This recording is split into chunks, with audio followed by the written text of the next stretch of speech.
E aí, doutor, como vai? Como vai? Bom dia. Olá, bom dia. Nessa terça-feira chuvosa aqui em Cícero Dantas é açúcar, né? Choveu, abriu buraco.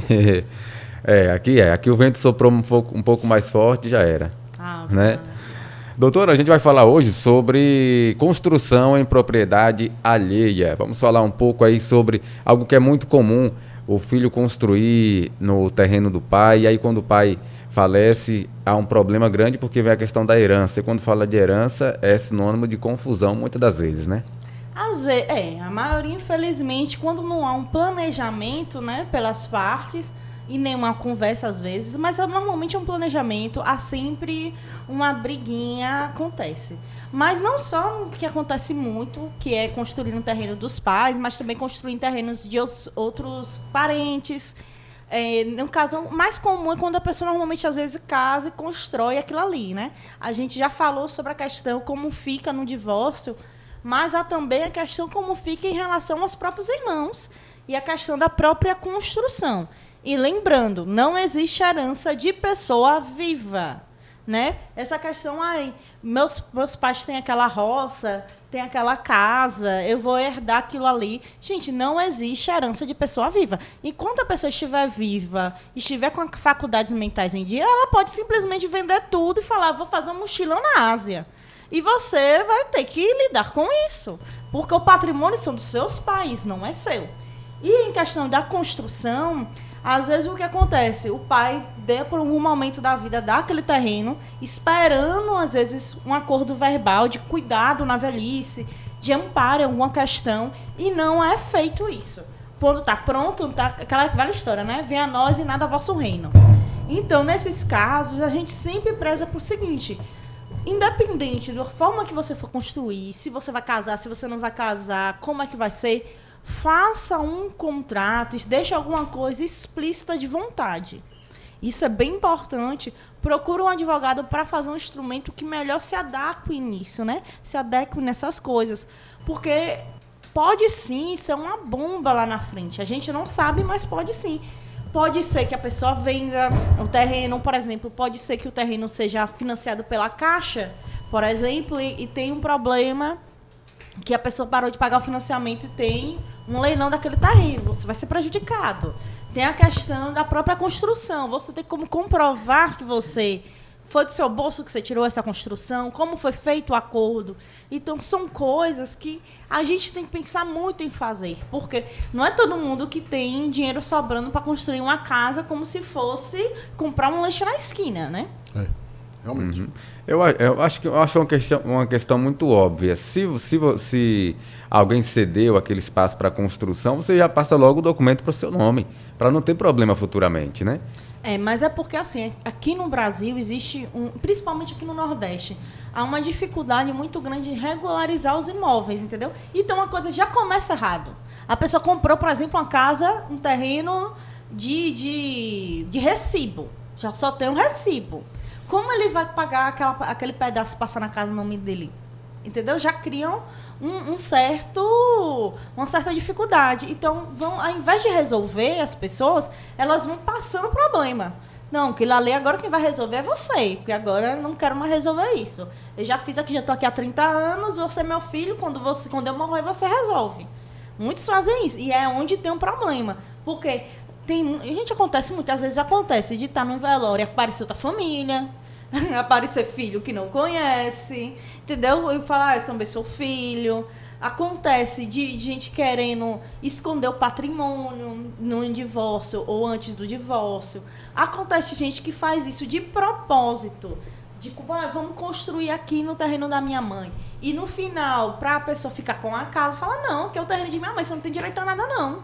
E vai embora. Então, amor é uma coisa, relações de pai e filho é uma coisa, relações afetivas. Outra coisa é a gente falar sobre bens. E é necessário ter essa conversa sobre bens.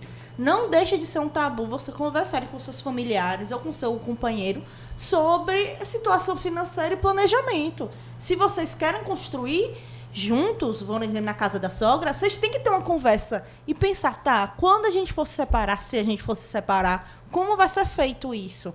Eu vou ser indenizado, você não vai ser indenizado? Quando um filho vai construir um terreno dos pais.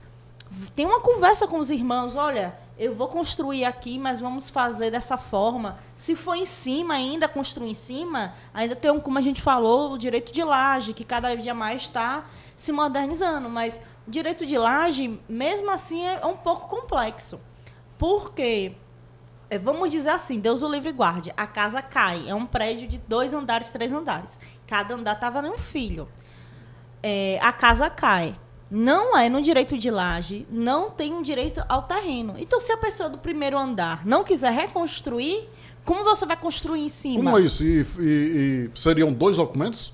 Do terreno e o direito de laje? Como é isso? É uma matrícula, fica uma matrícula diferente. É como se fosse o que é diferente do direito de laje para o condomínio.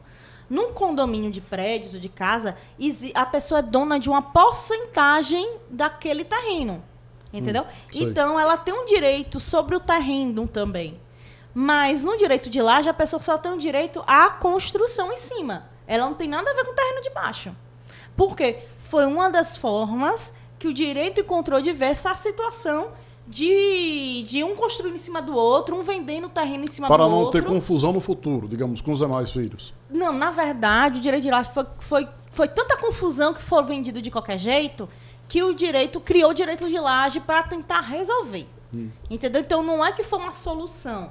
Foi meio que um armengue brasileiro que a gente achou na parte imobiliária para lidar com essa situação. Porque gente, é muito comum. Você chegar assim numa casa, a pessoa vende a laje para outra pessoa, que não tem nada a ver com sua família. Isso acontece. Acontece, sim. Aí essa da pessoa de cima vende para outra pessoa. Eita. Aí vai construindo. Tem gente que vai fazendo isso e tem um risco até da própria construção, se não for bem planejado, né?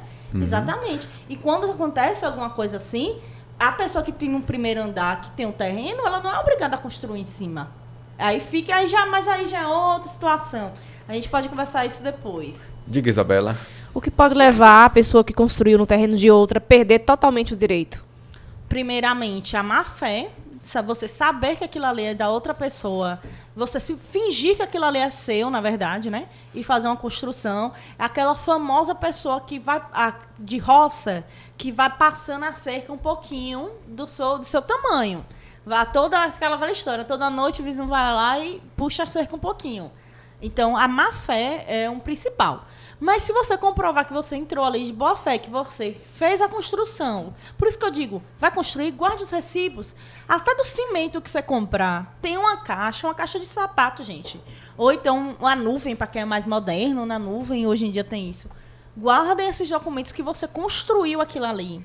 Faça de preferência, vá perto do advogado, alguma coisa, para mostrar que você está tendo aquele direito, aquele pedaço. Se você está construindo na casa de outra pessoa, por exemplo, de sua sogra, faça um documento falando que aquele terreno ali é para os dois. É uma adoção para os dois, não é para um só. Hoje em dia, existem várias formas. O casamento é um contrato, a gente sabe que é um contrato, pode ser feito um acordo antes. Então, tudo isso pode ser conversado. Rapidamente, sua pergunta, Michel.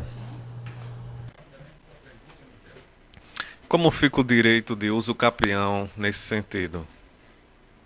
Bom, primeiramente, não existe uso capião, é coisa alheia. E isso é muito importante falar, porque às vezes tem aquele parente chato que você bota na sua casa por um tempo para ajudar, e com o tempo ele começa a abrir as asas e falar, não, já estou aqui há 10 anos, não vou embora, né? Tem uso capião, vou fazer uso capião. É esdrúxulo, mas acontece muito. O uso capião acontece quando você tem um ânimo de dono daquilo ali, né? Você tem a vontade do dono e você exerce a posse por um tempo, normalmente dependendo se você comprou ou não, se você tem um título ou não.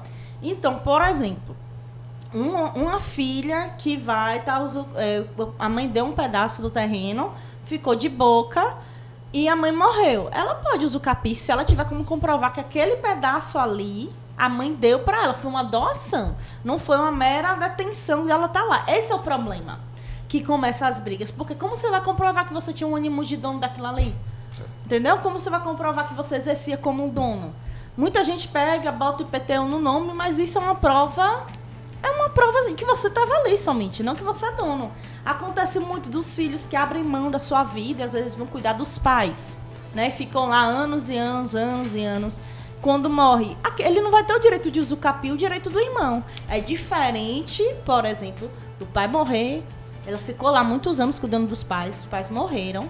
Os irmãos nada fizeram quando o pai morreu, não tiveram uma conversa com ela sobre nada, deixaram ela morando lá e não tiveram uma conversa. E depois de 20 anos, o outro irmão vem bater. Então, são coisas diferentes. Por isso que eu digo, essas partes de bens têm que ser conversadas tanto em família como em casais. Né? Então, o principal é, se tem um ânimo de dono, aí a partir daí que a gente vai olhar se tem um direito a usufruir ou não. Essa é a doutora Mariana Rosário. Um abraço para você e até a próxima. Até a próxima, até semana que vem. E podem me encontrar pelo Instagram marianarosario.dv e até mais. Até mais.